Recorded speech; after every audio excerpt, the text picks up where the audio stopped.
Good afternoon, everyone. In the last class, we learnt about this crystal lattice or else space lattice. Then, the meaning of crystal lattice is the pattern, regular pattern, which describe the arrangement of particles. Simply, we can remember this as the arrangement of the particles. Arrangement of the particles means either it may be atoms, molecules, or ions. In where? In crystal. Let's define once again, which is the regular pattern describe the arrangement of particles in crystal is called as crystal lattice or else plane lattice. The first figure shows that the particles which are arranged, we can see this in two dimension. If we see this in 3 dimension, here the some points are there in the figure 2. So there we can find out the lattice planes, lattice points and lattice lines. Lattice lines are the lines which join the lattice points. Okay, then basis. Basis means every lattice point which one or more atoms are called is basis or else pattern. So totally the crystal structure is the sum of lattice and the bases. The crystal structure is made up of lattice and bases. Here the crystal structure is real one. The whole crystal structure is real one. Then lattices are imaginary. Then crystal structure is formed by the addition of bases to every lattice point. Base ಏನಾಗ್ತೈತಿ ಅಂದ್ರೆ every lattice ಪಾಯಿಂಟಿಗೆ join ಹಾಕೋತಾ ಹೋಗ್ತೈತಿ. ಇದಕ್ಕೆ ಏನಂತ ಹೇಳ್ತೀವಿ ಅಂದ್ರೆ crystal lattice ಅಥವಾ crystal structure ಅಂತ ಹೇಳ್ತೀವಿ. Next one, crystal translation vector is there. Crystal translation vector, if the linear arrangement of points or else the particles in a linear one direction, the first one is called as the linear lattice, where the points are arranged in a linearly, so that's why this is called as 1D or else one dimension here. Then second one is the repeated. Here the second one is the lattice point where the regular interval of B in direction other than that of the repetition. ಇವಾಗ A direction ಒಳಗೆ repetition ಆಗಿದ್ದು ಯಾವುದು points, lattice points A direction ಒಳಗೆ repetition ಆಗಿದ್ದು. Other then ಅದೇ linear lattice ಈ ಥರ join ಮಾಡ್ಕೊತ ಹೋಗಿದ್ವಿ. ದೆನ್ ಅದರ್ ಡೈರೆಕ್ಷನ್ ಒಳಗೆ ನಾವು ಮೆಜರ್ಮೆಂಟ್ ಮಾಡಿದ್ವಿ ಅಂತಂದ್ರೆ ಅಲ್ಲಿ ಬಿ ಅಂತ ತಗೊಳ್ತೀವಿ. The distance between each lattice point is A, that we have seen in linear lattice. ಅದೇ ಥರ ಅನದರ್ ಡೈರೆಕ್ಷನ್ ಒಳಗೆ ನಾವು ಮೆಜರ್ಮೆಂಟ್ ಮಾಡಿದ್ವಿ ಅಂದ್ರೆ ದ ರಿಪೀಟೆಡ್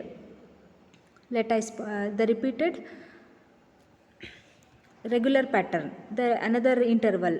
ಇಲ್ಲಿ ಎ ಇಂಟರ್ವಲ್ ಇತ್ತು, ಬಿ ಇಂಟರ್ವಲ್ಲಿಗೆ ಇತ್ತಂದ್ರೆ ಇಲ್ಲಿ ಏನಂತ ಹೇಳ್ತೀವಿ 2D ಅರೇ ಆಫ್ ಪಾಯಿಂಟ್ಸ್ ಅಂತ ಹೇಳ್ತೀವಿ. ಇದು 2 ಡೈಮೆನ್ಷನ್ ಒಳಗೆ ಹೇಳ್ತೀವಿ. ದೆನ್ 3 ಡೈಮೆನ್ಷನ್ ಒಳಗೆ ಹೇಳ್ಬೇಕಂದ್ರೆ ಈ 3 ನಾನ್ ಕೋಪ್ಲೇನರ್ ಟ್ರಾನ್ಸ್ಲೇಷನ್ ಇರುತ್ತೆ. ಇಲ್ಲಿ 3 ಡೈಮೆನ್ಷನ್ ಒಳಗೆ ಇರುತ್ತೆ. ಎ ಡೈರೆಕ್ಷನ್ ಒಳಗೆ, ಬಿ ಡೈರೆಕ್ಷನ್ ಒಳಗೆ, ಅನದರ್ ಸಿ ಡೈರೆಕ್ಷನ್ ಒಳಗೆ. ಇಲ್ಲಿ 3 ಡೈಮೆನ್ಷನ್ ಒಳಗಿರುತ್ತೆ. 3 ಡೈಮೆನ್ಷನ್ ಒಳಗಿರಬೇಕಾದ್ರೆ ಇಲ್ಲಿ ಏನಾಗ್ತೈತಿ ಅಂದ್ರೆ 3 ನಾನ್ ಕೋಪ್ಲೇನರ್ ಟ್ರಾನ್ಸ್ಲೇಷನ್ಸ್ ಇರ್ತಾವು. ಅದಕ್ಕೆ ಇಲ್ಲಿ ಏನು ಹೇಳ್ತೀವಿ, ಕ್ರಿಸ್ಟಲ್ ಟ್ರಾನ್ಸ್ಲೇಷನ್ ಲೀನಿಯರ್ ಇರುತ್ತೆ, 2 ಡೈಮೆನ್ಷನ್ ಒಳಗೂ ಇರುತ್ತೆ, ನೆಕ್ಸ್ಟ್ 3 ಡೈಮೆನ್ಷನ್ ಒಳಗೂ ಇರುತ್ತೆ. Then each position of the vector, ಇಲ್ಲಿ 3 ಡೈಮೆನ್ಷನ್ ಬಂದೈತಿ ಅಂದ್ರೆ ಪೊಸಿಷನ್ ಇರುತ್ತೆ. ಪೊಸಿಷನ್ ವೆಕ್ಟರ್ ಹೆಂಗೆ ಬರೀತೀವಿ? So first let's write for the 2 dimension. 2 dimension ಒಳಗೆ ಹೆಂಗೆ ಬರೀತೀವಿ ಅಂದರೆ ಟಿ ಸಮ್ ಪೊಸಿಷನ್ ವೆಕ್ಟರ್ ಅಂತಲೂ ಹೇಳ್ತೀವಿ, ಟ್ರಾನ್ಸ್ಲೇಷನ್ ವೆಕ್ಟರ್ ಅಂತಲೂ ಹೇಳ್ತೀವಿ. T is equal to n1a plus n2 vector B. ಇಲ್ಲಿ n1 n2 ಅಂದ್ರೇನು? ಇಂಟೀಜರ್ಸ್. ಯಾವುದು ಲೆಟೈಸ್ ಪಾಯಿಂಟ್ ತೊಗೊಂಡಿರ್ತೀವಲ್ಲ, so the number of the points, so that is integer, number of points. Then A and B ಏನು ಹೇಳ್ತೀವಿ ಅಂತಂದ್ರೆ primitive ಅಂತ ಹೇಳ್ತೀವಿ, ಅದು ಪ್ರಿಮಿಟಿವ್ ಲೆಟೈಸ್ ಅಂತ ಹೇಳ್ತೀವಿ. Okay, this is 2 dimensional. Similarly we can write in 3 dimension also. 3 dimension ಒಳಗೆ ಬರಿಬೇಕಂದ್ರೆ ಏನು ಬರಿತೀವಿ ಅಂದರೆ T is equal to n1 vector A plus n2 vector B plus n3 vector C ಅಂತ ಬರಿತೀವಿ. This is the crystal translation vector. Each ಒಂದೇ direction ಒಳಗೆ crystal ಒಂದೇ ಲೈನ್ ಒಳಗೆ ಕ್ರಿಸ್ಟಲ್ ಅರೇಂಜ್ಮೆಂಟ್ ಆಗಿತ್ತು ಅಂದರೆ ಅದಕ್ಕೆ ಲೀನಿಯರ್ ಅಂತ ಹೇಳ್ತೀವಿ. ಅನದರ್ ಡೈರೆಕ್ಷನ್ ಒಳಗೆ ಅಥವಾ ಅನದರ್ ಪೊಸಿಷನ್ ಒಳಗೆ ನಾವು ಸೇಮ್ ಸಿಮಿಲರ್ ಪ್ಯಾಟರ್ನ ಅನದರ್ ಡೈಮೆನ್ಷನ್ ಒಳಗೆ ನಾವು ಮೆಜರ್ಮೆಂಟ್ ಮಾಡಿದ್ವಿ ಅಂದರೆ ಅದು 2D ಅಂತ ಹೇಳ್ತೀವಿ. 3 ಡೈಮೆನ್ಷನ್ ಒಳಗೆ ಇಲ್ಲಿ ಒಂದು ಲೆಟೈಸ್ ಪಾಯಿಂಟ್ 3 ನಾನ್ ಕೋಪ್ಲೇನರ್ ಟ್ರಾನ್ಸ್ಲೇಷನ್ ಇರುತ್ತೆ, ಅದನ್ನು ಇಲ್ಲಿ ಬರಿತೀವಿ. ನೆಕ್ಸ್ಟ್ ಇದು ಪೊಸಿಷನ್ ಯಾವುದೋ ಒಂದು ಪಾಯಿಂಟಿಂದು ಒಂದು ಟ್ರಾನ್ಸ್ಲೇಷನ್ ಪ್ಯಾಟರ್ನ್ ಯೂನಿಟ್ ಸೆಲ್ಲಿನ ಟ್ರಾನ್ಸ್ಲೇಷನ್ ಪಾಯಿಂಟ್ ನಾವೇನು ಪೊಸಿಷನ್ ಆಫ್ ದ ವೆಕ್ಟರ್ ಏನು ಬರಿತೀವಲ್ಲ ಅದು 2 ಡೈಮೆನ್ಷನ್ ಒಳಗೆ ಬರೆದ್ರೆ n1a ಪ್ಲಸ್ n2b ಅಂತ ಬರಿತೀವಿ. ನೆಕ್ಸ್ಟ್ 3 ಡೈಮೆನ್ಷನ್ ಒಳಗೆ ಬರೆಯೋದಿತ್ತಂದ್ರೆ n1a plus n2b plus n3c ಅಂತ ಬರಿತೀವಿ. ದೆನ್ ಕ್ರಿಸ್ಟಲ್ ಸಮ್ ಎಕ್ಸಾಂಪಲ್ ಕೊಡ್ತೀನಿ. ಸಮ್ ಎಕ್ಸಾಂಪಲ್ ಅಂದ್ರೆ like let's take the crystal of protein molecule. Protein molecule ಈ ಥರ ಅರೇಂಜ್ಮೆಂಟ್ ಆಗಿರ್ತಾವೆ. ಇಲ್ಲಿ ಹೆಂಗೆ ಅರೇಂಜ್ಮೆಂಟ್ ಆಗಿರ್ತಾವೆ ಅಂದ್ರೆ ಒಂದು ಯಾವುದೋ ಪೊಸಿಷನಿಂದ ನಾವು ಅಟಮ್ಸನ್ನ ನೋಡಿದ್ರೆ ಸೇಮ್ ಪ್ಯಾಟರ್ನ್ ಕಾಣ್ತೈತಿ. ಅದೇ ಥರ ಇಲ್ಲಿ ಒಬ್ಬ ಆರ್ ಅನ್ನೋ ಒಂದು let's consider R is a person and R dash is a person. There are 2 persons. ಇಲ್ಲಿ ಆರಿಗೆ ಯಾವ ಥರ ಅರೇಂಜ್ಮೆಂಟ್ ಕಾಣಿಸುತ್ತಲ್ಲ, ಸಿಮಿಲರ್ಲಿ ಅನದರ್ ಡೈರೆಕ್ಷನ್ ಒಳಗೆ ಆರ್ ಡ್ಯಾಶ್ ಅನ್ನೋ ಪರ್ಸನಿಗೂ same lattice points same arrangement ಕಾಣಿಸ್ತಿರುತ್ತೆ. ಅದಕ್ಕೆ ಕ್ರಿಸ್ಟಲ್ ಈ ಥರ ಕಾಣಿಸ್ತಿರುತ್ತೆ. ಇಲ್ಲಿ ಏನಾಗುತ್ತೆ ಅಂದ್ರೆ ಇಲ್ಲಿ ಅಬ್ಸರ್ವರ್ ಏನು ಮಾಡ್ತಾನಂದ್ರೆ ಇದು ಆರ್ ಅನ್ನೋದು ಒಬ್ಬ ಪರ್ಸನ್ನು, ಆರ್ ಡ್ಯಾಶ್ ಅನ್ನೋದು ಒಬ್ಬ ಪರ್ಸನ್. ನಮಗೇನು ಬೇಕಾಗೈತಿ? ಟ್ರಾನ್ಸ್ಲೇಷನ್ ಬೇಕಾಗೈತಿ, ಆರ್ ಎಲ್ಸ್ ವೆಕ್ಟರ್ ಟಿ ಒಳಗೆ ಬೇಕಾಗೈತಿ. ಸೊ ಈ ಎರಡೂ ಪಾಯಿಂಟನ್ನು ನಾವು ಟಿ ಅಂಥೇಳಿ ಜಾಯಿನ್ ಮಾಡ್ಕೊಂಡ್ವಿ ಅಂದ್ರೆ ಆರ್ ಡ್ಯಾಶಿಗೆ ಯಾವ ಥರ ಕಾಣಿಸ್ತಿರ್ತೈತಿ ಅಂದ್ರೆ R plus n1a plus n2b plus n3c ಈ ಥರ ಕಾಣ್ತಿರುತ್ತೆ. ಇಲ್ಲಿ set of R dash specify ಈ ಥರ ಈ ಇಕ್ವೇಷನ್ ಒಳಗೆ ಮಾಡ್ಬೋದು. ಇಲ್ಲಿ n1 n2 n3 ಏನಾಗ್ತಾವೆ ಅಂದ್ರೆ ಲೆಟೈಸ್ ಹೇಳ್ತೈತಿ. ದೆನ್ ಎ ಬಿ ಸಿ ಏನು ಹೇಳ್ತೈತಿ ಅಂದ್ರೆ ಪ್ರಿಮಿಟಿವ್ ಲೆಟೈಸ್ ಅಂತ ಹೇಳ್ತೈತಿ. ಇಲ್ಲಿ any two points R and R dash ಏನು ಹೇಳ್ತೈತಿ ಅಂದರೆ which shows the atomic arrangement ಹೆಂಗೆ ಕಾಣಿಸ್ತೈತಿ, ಆಲ್ವೇಸ್ ಹೆಂಗೆ ಕಾಣಿಸ್ತೈತಿ ಅಂದರೆ ಈ ಇಕ್ವೇಷನಿಗೆ ಸ್ಯಾಟಿಸ್ಫೈ ಆಯಿತು ಅಂದರೆ the atomic arrangement looks similar ಅಂತ ಹೇಳ್ಬೋದು. ಇಲ್ಲಿ ಇನ್ನೊಂದು ಪಾಯಿಂಟ್ ಹೇಳಬೇಕಂದ್ರೆ it is a imaginary protein molecule. ಇದು ಕ್ರಿಸ್ಟಲ್ ಪ್ರೋಟೀನ್ ಮಾಲಿಕ್ಯೂಲ್ ಅಂತ ಏನು ಹೇಳ್ತೀವಲ್ಲ ಇದು ಇಮ್ಯಾಜಿನರಿ ಒನ್ ಅಂತ ಹೇಳ್ತೀವಿ. Then atomic arrangement of crystal look exactly same as R and R dash. R ಹೆಂಗೆ ಅರೇಂಜ್ಮೆಂಟ್ ಕಾಣಿಸುತ್ತಲ್ಲ ಆರ್ ಡ್ಯಾಶಿಗೂ ಅದೇ ಥರ ಕಾಣಿಸುತ್ತೆ. ಯಾವಾಗಂದ್ರೆ ಪೊಸಿಷನ್ ವೆಕ್ಟರ್ ಟಿ ಎರಡೂ ಏನು ಕನೆಕ್ಟ್ ಮಾಡ್ತೈತಿ ಅಂದ್ರೆ ಆರ್ ಮತ್ತು ಆರ್ ಡ್ಯಾಶನ್ನು ಕನೆಕ್ಟ್ ಮಾಡ್ತೈತಿ. ಅದಕ್ಕೆ ನಾವು ಈ ಇಕ್ವೇಷನ್ನ ಬರಿತೀವಿ. Okay, next one is unit cell ಏನಂತಂದ್ರೆ ಇನ್ ಎವ್ರಿ ಕ್ರಿಸ್ಟಲ್, ಎಲ್ಲ ಕ್ರಿಸ್ಟಲ್ ಒಳಗೂ ನಾವು ಯಾವುದೋ ಒಂದು ಎಕ್ಸಾಂಪಲ್ ಕ್ರಿಸ್ಟಲ್ ತೊಗೊಂಡಿವಿ ಅಂತ ಅಂದ್ಕೊಡ್ರಿ. ಆ ಕ್ರಿಸ್ಟಲ್ ಒಳಗೆ particles fundamental group of particles ಇರ್ತಾವೆ. Arrangement of particles is lattice ಅಂತ ಹೇಳ್ತೀವಿ. ಈ ಗ್ರೂಪ್ ಆಫ್ ಪಾರ್ಟಿಕಲ್ಸ್ ಏನಿರ್ತಾವಲ್ಲ ಗ್ರೂಪ್ ಆಫ್ ಪಾರ್ಟಿಕಲ್ಸಿಗೆ ಏನಂತ ಹೇಳ್ತೀವಿ ಅಂದ್ರೆ ಯೂನಿಟ್ ಸೆಲ್ ಅಂತ ಹೇಳ್ತೀವಿ. ಇಲ್ಲಿ ಒಂದು ಫಿಗರ್ ಐತಿ, ಇಲ್ಲಿ ಗ್ರೂಪ್ ಆಫ್ ಪಾರ್ಟಿಕಲ್ಸ್ ಯಾವುದೋ ಒಂದು ಪ್ಯಾಟರ್ನ್ ತೊಗೊಂಡ್ವಿ ಅಂದ್ರೆ ಒಂದು ಗ್ರೂಪಿಂಗ್ ಮಾಡ್ಕೋತೀವಿ. ಯಾವುದೋ ಒಂದು ಗ್ರೂಪ್ ಮಾಡ್ಕೊಂಡ್ವಿ ಅಂದ್ರೆ ಅದಕ್ಕೆ ಏನಂತ ಹೇಳ್ತೀವಿ ಅಂದರೆ ಯೂನಿಟ್ ಸೆಲ್ ಅಂತ ಹೇಳ್ತೀವಿ. ಇದನ್ನು ಈ ಥರನೂ ಡಿಫೈನ್ ಮಾಡ್ಬೋದು. ಇನ್ನೊಂದು ಥರ ಏನು ಡಿಫೈನ್ ಮಾಡ್ಬೋದು ಅಂದ್ರೆ ಇದು ಸ್ಮಾಲೆಸ್ಟ್ ಪೊಸಿಷನ್ ಇರುತ್ತೆ. Then which generate the complete crystal by repeating its own dimension in different direction. Okay, ಇದು ಏನು ಮಾಡ್ತೈತಿ ಅಂದ್ರೆ ಯೂನಿಟ್ ಸೆಲ್ಲು ಒಂದು ಪರ್ಟಿಕ್ಯುಲರ್ ಜೊಮೆಟ್ರಿಕಲ್ ಒಂದು ಶೇಪ್ ಬರುತ್ತೆ. ಶೇಪ್ ಬಂದಮೇಲೆ ಅದು ಸ್ಮಾಲೆಸ್ಟ್ ಪೊಸಿಷನ್ ಇರುತ್ತೆ. ಯಾವುದ್ರೊಳಗಂದ್ರೆ ಕ್ರಿಸ್ಟಲ್ ಒಳಗೆ. ಆಮೇಲೆ ಯಾವಾಗ ಆಗುತ್ತದು ಸ್ಮಾಲೆಸ್ಟ್ ಪೊಸಿಷನ್ ಅಂದರೆ repeating complete crystal by repeating its own dimension in different direction. ಬೇರೆ ಬೇರೆ ಡೈರೆಕ್ಷನ್ ಒಳಗೆ ಸಿಮಿಲರ್ ಪ್ಯಾಟರ್ನ ಫಾರ್ಮ್ ಮಾಡ್ಕೊತ ಹೋಗ್ತಿತ್ತಲ್ಲ ಅದಕ್ಕೆ ಏನಂತ ಹೇಳ್ತೀವಿ ಅಂದ್ರೆ ಯೂನಿಟ್ ಸೆಲ್ ಅಂತ ಹೇಳ್ತೀವಿ. Okay finally every crystal some fundamental grouping of particle is called as unit cell ಅಂತ ಹೇಳ್ತೀವಿ. ದೆನ್ ಈ ಯೂನಿಟ್ ಸೆಲ್ಲನ್ನು ಹೆಂಗೆ ಅರ್ಥ ಮಾಡ್ಕೋಬೇಕು ಅಂದ್ರೆ, ಇದು ಆಟಮ್ ಒಳಗೆ crystal are arranged in a periodic way. ನಮಗಿದು ಗೊತ್ತೈತಿ, ಯಾಕಂದರೆ ಫಸ್ಟ್ ಕ್ಲಾಸ್ ಒಳಗೆ ನಾವು ಡಿಫೈನ್ ಮಾಡಿದ್ವಿ. ಆಟಮ್ ಒಳಗೆ ಏನಿರ್ತೈತಿ ಅಂದ್ರೆ, ಕ್ರಿಸ್ಟಲ್ ಒಳಗೆ ಆಟಮ್ಸ್ ಏನಾಗಿರ್ತೈತಿ ಅಂದ್ರೆ ಪಿರಿಯಾಡಿಕಲಿ ಅರೇಂಜ್ಮೆಂಟ್ ಆಗಿರ್ತೈತಿ.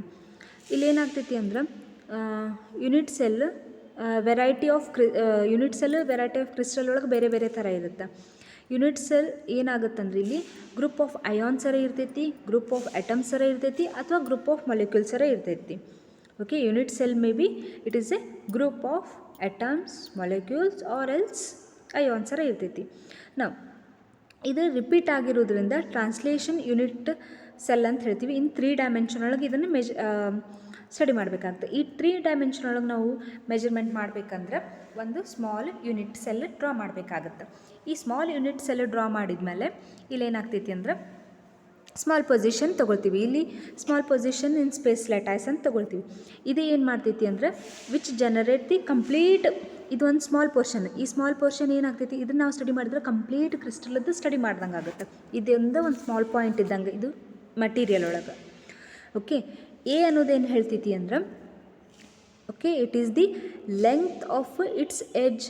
ಅದು ಯೂನಿಟ್ ಸೆಲ್ಲಿಂದ ಏನು ಎಡ್ಜ್ ಇರ್ತೈತಲ್ಲ ಬಿಟ್ವೀನ್ ಇದು ಓ ಎ ಏನಿರುತ್ತಲ್ಲ ಅದರದ್ದು ಲೆಂತ್ ಏನು ಹೇಳ್ತೈತಿ ಅಂದ್ರೆ, ಇದು ಲೆಂತ್, ಇದೇನು ಆಕ್ಸಿಸ್ ಕ್ರಿಸ್ಟಲ್ ಅಂತ ಹೇಳ್ತೀವಿ. ಒಂದು ಪಾಯಿಂಟ್ ತೊಗೋತೀವಿ, ಒಂದು ರೆಫರೆನ್ಸ್ ಪಾಯಿಂಟು ಓ ಎ ಲೆಂಗ್ತಿ. ಓ ಎಗೆ ಎ ಅಂತ ಎ ಡಿಸ್ಟೆನ್ಸ್ ಐತಿ, ಓ ಬಿಗೆ ಸ್ಮಾಲ್ ಬಿ ಡಿಸ್ಟೆನ್ಸ್ ಐತಿ, ಓ ಸಿಗೆ ಸ್ಮಾಲ್ ಸಿ ಡಿಸ್ಟೆನ್ಸ್ ಐತಿ. ಹೌದಾ, ಈ ಓ ಎ ಓ ಬಿ ಓ ಸಿಗೆ ಏನಂತ ಹೇಳ್ತೀವಿ ಅಂದ್ರೆ ಆಕ್ಸಿಸ್ ಆಫ್ ಕ್ರಿಸ್ಟಲ್ ಅಂತ ಹೇಳ್ತೀವಿ. Okay, the angle between B and C is alpha, then angle between C and A is beta, angle between A and B is gamma.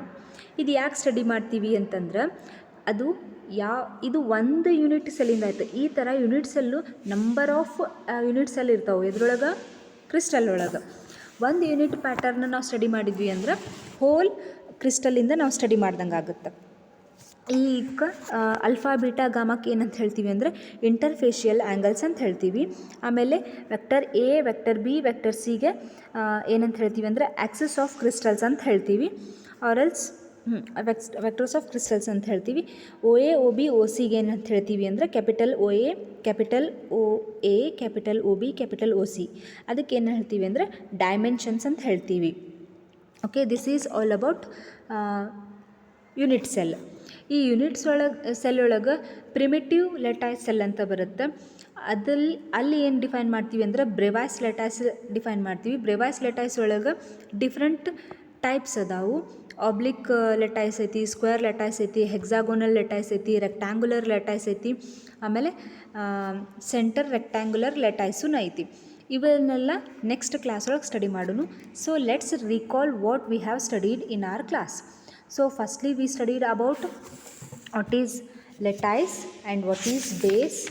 Okay, first lattice ಅಂದರೆ ಏನು ತಿಳ್ಕೊಂಡ್ವಿ, ಆಮೇಲೆ ಬೇಸ್ ಅಂದರೆ ಏನು ತಿಳ್ಕೊಂಡ್ವಿ. Next crystal structure, it is the sum of lattice and bases ಅಂತ ತಿಳ್ಕೊಂಡ್ವಿ. Then translation vector ಒಳಗೆ ಒಂದು ಆಟಮ್ಸು ಸಿಂಗಲ್ ಲೈನ್ ಒಳಗೆ ಅರೇಂಜ್ಮೆಂಟ್ ಆಗಿದ್ರೆ ಅದಕ್ಕೆ ಲೀನಿಯರ್ಲಿ ಅರೇಂಜ್ಮೆಂಟ್ ಅಂತ ಲೀನಿಯರ್ ಲೆಟೈಸ್ ಪಾಯಿಂಟ್ಸ್ ಅಂತ ಹೇಳ್ತೀವಿ. ಅದೇ ಥರ ನಂಬರ್ ಆಫ್ ಲೀನಿಯರ್ ಲೆಟೈಸ್ ಒಳಗೆ ಅನದರ್ ಡೈರೆಕ್ಷನ್ ಒಳಗೆ ನಾವು ಮೆಜರ್ಮೆಂಟ್ ಮಾಡಿದ್ವಿ ಅಂದ್ರೆ ಅದು 2D ಡೈಮೆನ್ಷನ್ ಒಳಗೆ ಮೆಜರ್ಮೆಂಟ್ ಆದಂಗೆ ಅಲ್ಲಿ ನಂಬರ್ ಆಫ್ ಅರೇ ಪಾಯಿಂಟ್ಸ್ ಅಂತ ಹೇಳ್ತೀವಿ. ನೆಕ್ಸ್ಟ್ 3 ಡೈಮೆನ್ಷನ್ ಒಳಗೆ ನಾವು ಮೆಜರ್ಮೆಂಟ್ ಮಾಡ್ಬೋದು ಯಾವುದನ್ನು, ದ ಲೆಟೈಸ್ ಅರೇಂಜ್ಮೆಂಟನ್ನು.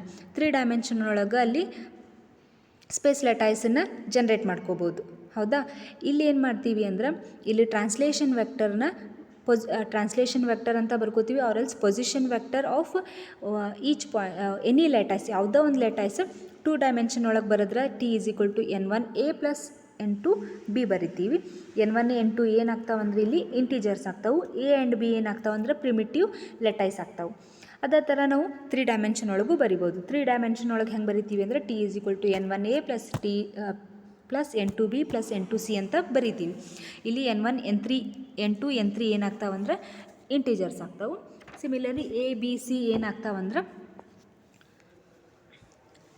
ಲೆಟೈಸ್ ಪಾಯಿಂಟ್ಸ್ ಆಗ್ತಾವೆ. ಓಕೆ, ಒಂದು ಎಕ್ಸಾಂಪಲ್ ಏನು ಕೊಟ್ಟಿದ್ವಿ ಅಂದ್ರೆ ಪ್ರೋಟೀನ್ ಒಳಗೆ ಒಂದು ಕ್ರಿಸ್ಟಲ್ ಪ್ರೋಟೀನ್ ಒಳಗೆ ಇವು ಲೆಟೈಸ್ ಪಾಯಿಂಟ್ಸ್ ಹೆಂಗೆ ಅರೇಂಜ್ ಆಗಿರ್ತಾವೆ ಅಂದ್ರೆ ಒಂದು ಪಾಯಿಂಟ್ ಒಳಗೆ ಆರನ್ನು ಒಂದು ಅಬ್ಸರ್ವ್ ಮಾಡ್ತಿರ್ತಾನೆ.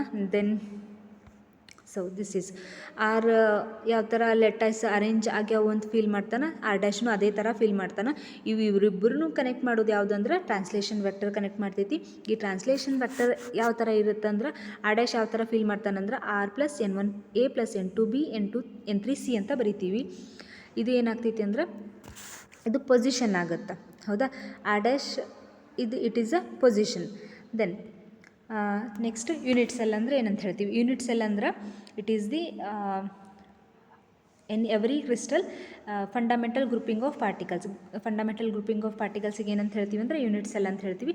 ಇಲ್ಲಿ ಏನು ಮಾಡ್ತೈತಿ ಅಂದ್ರೆ ಈ ಪ್ರಿಮೇಟಿವ್ ಪಾರ್ಟಿಕಲ್ಸ್ ಏನಿರ್ತಾವಲ್ಲ ಒಂದು ಜೊಮೆಟ್ರಿಕಲ್ ಶೇಪ್ ಬರುತ್ತೆ, ಒಂದು ಸ್ಮಾಲೆಸ್ಟ್ ಪೊಸಿಷನ್ ಇರುತ್ತೆ. ಆ ಪೊಸಿಷನಿಗೆ ಇನ್ ಡಿಫ್ರೆಂಟ್ ಡೈರೆಕ್ಷನ್ ಒಳಗೆ ಡಿಫ್ರೆಂಟ್ ಟೈಪ್ ಒಳಗೆ ಅರೇಂಜ್ಮೆಂಟ್ ಆಗಿರ್ತಾವೆ. ಒಂದು ಯೂನಿಟ್ ಸೆಲ್ಲನ್ನು ನಾವು ಸ್ಟಡಿ ಮಾಡಿದರೆ, ಯಾವುದೋ ಒಂದು ಮಟೀರಿಯಲ್ ಅದು ಒಂದು ಯೂನಿಟ್ ಸೆಲ್ಲನ್ನು ನಾವು ಸ್ಟಡಿ ಮಾಡಿದರೆ ಅದು ಹೋಲ್ ಅದೇ ಮಟೀರಿಯಲ್ ಹೆಂಗೈತಿ, ಯಾವ ಥರ ಮೇಡಪ್ ಆಗೈತಿ ಅದನ್ನು ನಾವು ಹೋಲ್ ಆಗಿ ಸ್ಟಡಿ ಮಾಡ್ಬೋದು. ಈ ಸ್ಟಡಿ ಮಾಡೋಕ್ಕಂದ್ರೆ ನಮ್ಗೆ ಮೇನ್ ಏನು ಬೇಕಂದ್ರೆ ಆ್ಯಕ್ಸಸ್ ಬೇಕು, ದೆನ್ ಇಂಟರ್ಫೇಷಿಯಲ್ ಆ್ಯಂಗಲ್ಸ್ ಬೇಕು, ಇದು main. So this is the base only. ಇಲ್ಲಿ OA OB OC ಇವು ಏನಂತ ಹೇಳ್ತೀವಿ ಅಂದರೆ ಕ್ರಿಸ್ಟಲ್ ಆ್ಯಕ್ಸಿಸ್ ಅಂತ ಹೇಳ್ತೀವಿ ಅಥವಾ ಆ್ಯಕ್ಸಿಸ್ ಆಫ್ ಕ್ರಿಸ್ಟಲ್ಸ್ ಅಂತ ಹೇಳ್ತೀವಿ. ಇಲ್ಲಿ angle between each crystal Axis is called as interfacial Axis ಅಂತ ಹೇಳ್ತೀವಿ. Okay, this is all about today's class. In the next class we will study about the Bravais lattice. Thank you.